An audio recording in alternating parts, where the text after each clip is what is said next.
Welcome to Beyond Vows Veils, your luxury wedding experience. Our podcast, I feel, is a treasure trove of inspiration and insight for newly engaged couples.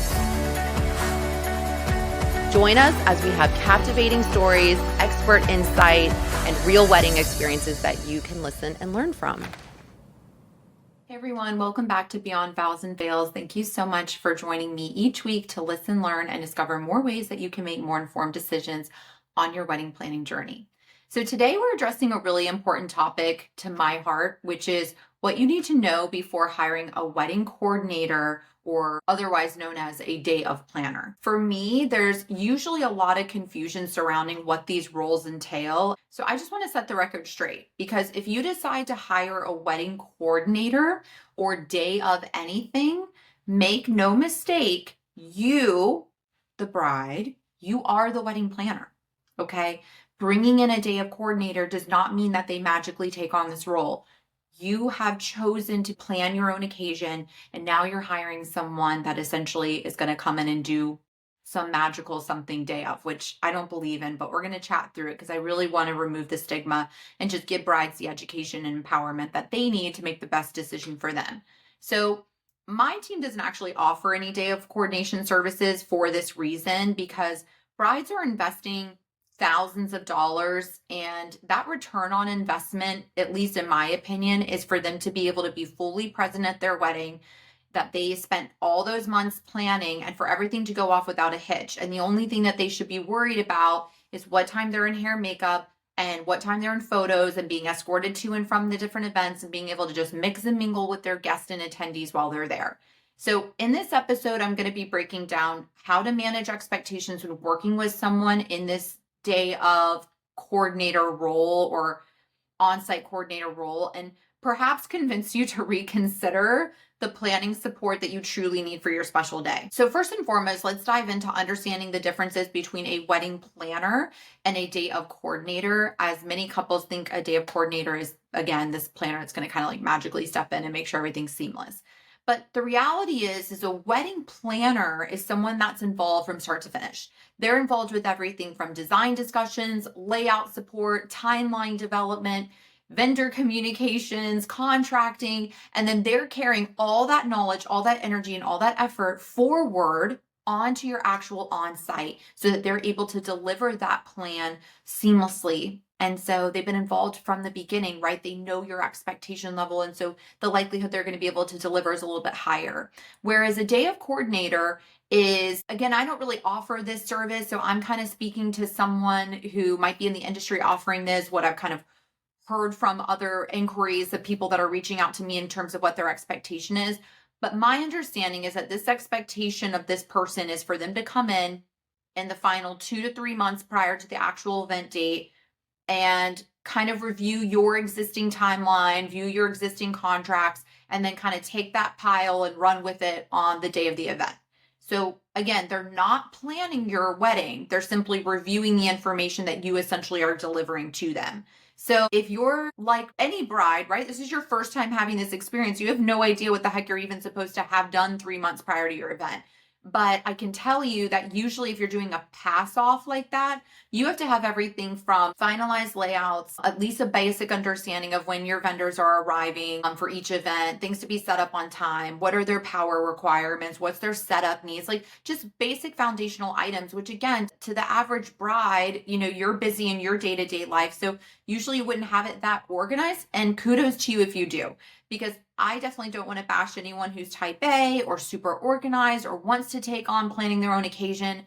I just want to make sure that I set the tone that your expectation level for on-site execution needs to be scaled to the amount of investment that you put into someone fulfilling that plan. So hiring a day of coordinator is not a substitute for planning. And there shouldn't be this expectation for them to fix months of semi-organized, disorganized information that can lead to later frustration, right? At the end of the day, I always say, you just don't know what you don't know. And that essentially is why I feel like when you hire a planner, you're hiring them for their knowledge and their experience and their understanding of logistics and what it takes to basically plan an event. Whereas a day of coordinator is basically just working with whatever you kind of put together. And they can only do so much. They can only carry that plan out so well with where you kind of left them when you tend to pass it off, if that makes sense. So in my opinion, if you're spending 6 figures or more on your wedding day, that's a big investment, right? And in my opinion, again, the return on that investment is what? You have to ask yourself that question. What is the return on my investment that I'm making to this wedding day? What do I actually want? Aside from the obvious, you want your friends and family to be able to gather. You obviously want to get married that day. Those are the obvious things, but what is the expectation for the overall weekend in terms of your experience, right? So at the end of the day, just understanding that nobody's going to be able to just like fill that role and be able to seamlessly make it happen depending on what organization level that you passed it off to them as.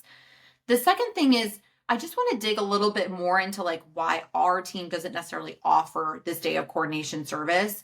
So we really take more of a comprehensive approach when it comes to planning. So we ensure more of a seamless experience. So we don't offer it just purely because there's lack of control over the planning process. I mean, maybe I'm a control freak, but since a coordinator kind of enters late in the game, they're sort of working with whatever has already been planned, as we've just kind of mentioned. So if major details were overlooked, they have very limited ability to fix them last minute. So let me share with you just kind of a story of back in my very beginning stages of my career when I first started doing weddings, and I absolutely did offer just day of coordination. I think we actually called it that, which looking back, I cringe. But what happened was a lot of times as a day of coordinator, I'm not going to let an event fail, right? That's just like not in my wheelhouse. So when I come in and I'm, I don't know how many months we were away from the wedding day, and I'm reviewing these contracts, I mean, the first thing I'm looking at is, okay, well, your venue contract has no access time for your vendors, meaning there's no time block listed or any communication that happened prior of what time physically your vendors were going to be able to enter into your ballroom space to start setting your event up. And so when I call the property and I say, hey, we're going to start setting up for this event, the month up's going to take us at least 8 hours from what the designer's sharing. And then the stage I know might take another 1 to 2 hours, depending on if it's indoors or outdoors. And then he says, well, I'm so sorry, we actually have another event scheduled. So you really only have 3 hours and we're not able to give you any further. Well, there's a huge issue, right? That's going into this thing. And now you're having to overhaul. What are we going to even be able to do for design in 3 hours? Like what's logistically feasible? And so that's just one example of sharing. Again, you just don't know what you don't know till you kind of get into it, right? And so that's again why for me, I found it to be such a liability because I want to deliver to anybody that signs a contract with my company. And if I can't deliver a seamless experience, then I don't want to take the gig, right? I don't want to take the job. And so that's something that during my early years of my career that I had to really learn and discover was why I don't get involved with a wedding in a certain period of time, especially if all the contracts are already signed, all that stuff, because there's only so much you can do, right?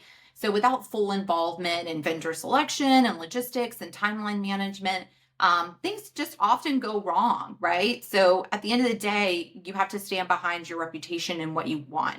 And so if there's a wedding planner out there that you're considering or you're vetting for day of coordination services, and then look at the magnitude of the event that you're hosting, have they planned similar events? Are you just hosting a 1-day event that's like 8 hours straightforward? Maybe there's a little bit more relief there. Whereas if you're hosting like a multi-day cultural event and they're offering day of coordination services, just make sure you really ask them the right questions and understanding like what's their plan of attack, right? And maybe even talk to some past couples that they've worked with. Another reason that we really don't get into this is just guest and vendor experience to us really matters because we believe again in maintaining like a high standard of hospitality and execution, which in my opinion requires a lot more than just last minute planning. So simply put, I just want to do something right or I don't want to do it at all. And so one of the things that we do offer during our off season for our company, and again, every planner is different out there, but just to give brides some context that, okay, Brittany, I can't afford, or maybe I don't want to invest in a full-time planner, but I definitely need someone to be there the day of. Okay, well, I came up with this method that basically is called partial planning. That's just for my office. Some other planners may offer this as well. And what that is it's really just removing 3 core components, but everything else staying intact. So there's really not a big price difference, to be honest. But again, it's for those couples who want to manage their own finances, have already selected and contracted their own property, and have already hired and contracted all of their vendors. Okay. So before you're saying, Brittany, you're contradicting yourself because you just said, yes, I understand that, but partial planning's coming in months and months and months leading to the actual event date. We're not kind of just coming in 1 or 2 months prior. So if there are any red flags that need to be addressed, we have a little bit more time that we can develop and tailor those things, as opposed to being like 2 to 3 months out before the wedding date. And it's like, we're kind of screwed, for lack of a better way of saying it, right? So those are the things that are really important. And then usually I'm actually reviewing those contracts before I take those jobs on, just so I can understand, like, is this kind of like a mess, or is this something that, okay, this is a property we've worked at before, I can give a quick phone call to them and I can just know that it's going to be a good fit and that we can carry it through, again, because again, I always want to deliver on site. So the third portion of this that I wanted to chat about is just how to decide in general if you need a planner or if you need a coordinator. And so I think that it's important for any bride to just simply ask themselves some baseline questions. Number 1 is, do I want professional support throughout the entire process? Yay or nay? Am I confident in organizing all contracts and vendor communications myself, as well as developing my own timeline? Yay or nay? Will I have the time and mental energy, right, to coordinate all the final details before the actual wedding itself? And am I comfortable? This is the most important one. Am I comfortable being the go-to person for any on-site issues on the day of the wedding? This is not something that you can just simply pass off to a family member. And quite frankly, I don't know that you could really fully pass it off to the day of coordinator, because keep in mind, you are the wedding planner. You've been organizing this whole show. And so it's inevitable that questions are going to come up, things are going to arise, and somebody's going to need a point person. And if you've essentially been that lead role in all the months leading to your event date, well, who do you think that they're going to kind of call and knock on your hotel room door as you're getting hair and makeup in the morning, asking you questions and coming to you constantly? I mean, that's just how things flow. Even after planning events for, I think going on 13 years now, there's always like little nitty gritty things that come up on site, and I'm not going to bother my bride with those things. I mean, those are things that me as a professional, I should be able to handle and manage. Now, if it's going to affect my client financially, or if it's kind of like a bigger deal, or depending on her personality, if she likes to be in the thick of all the knowledge, then I'm going to address that accordingly. But if you don't kind of have that go between, and you just have a coordinator, again, not a planner, they're going to come to their planner, their lead, which is you, for these questions, right? So at the end of the day, if you want comprehensive support and like seamless execution, hiring a planner probably is the best choice.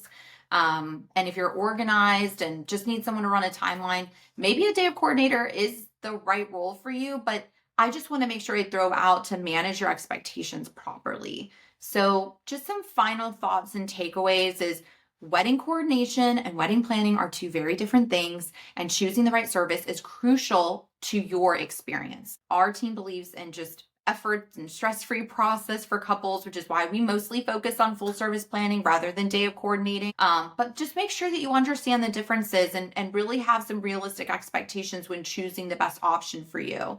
Because again, I want to just stress the importance of understanding that it doesn't have to be all one or the other. There can be hybrids in between. So if you're considering planning, you maybe know you're going to need a little bit extra support. Call one of the planners that you're considering vetting and just have an honest, candid conversation with them. Like, hey, here's where I'm at in my planning journey. Can you meet me where I am? Is there a sense or a way that you can make sure that, you're going to be able to be that go-to or that point person for my day of? Like, what does that require? But ultimately, that's all I got for you guys today. Thank you again so much for joining. I'm always just trying to give information and guidance to couples out there that this is their first experience doing it. So please know I'm not harping on you if you can't or don't want to hire a full service planner. I'm just sharing with you there's other options in between. And then just understanding to manage your expectations for on-site coordinators, because bless the people out there that are still offering this service. If there's always a need for something in the market, right? But they deal with a lot. There's a lot of load there, and there's a lot of things that they're just out of their control if they weren't in the beginning stages of your planning journey. Don't forget to subscribe to our channel. We're always posting some more content and information, and feel free to DM me if you have any questions. Thank you so much for your time.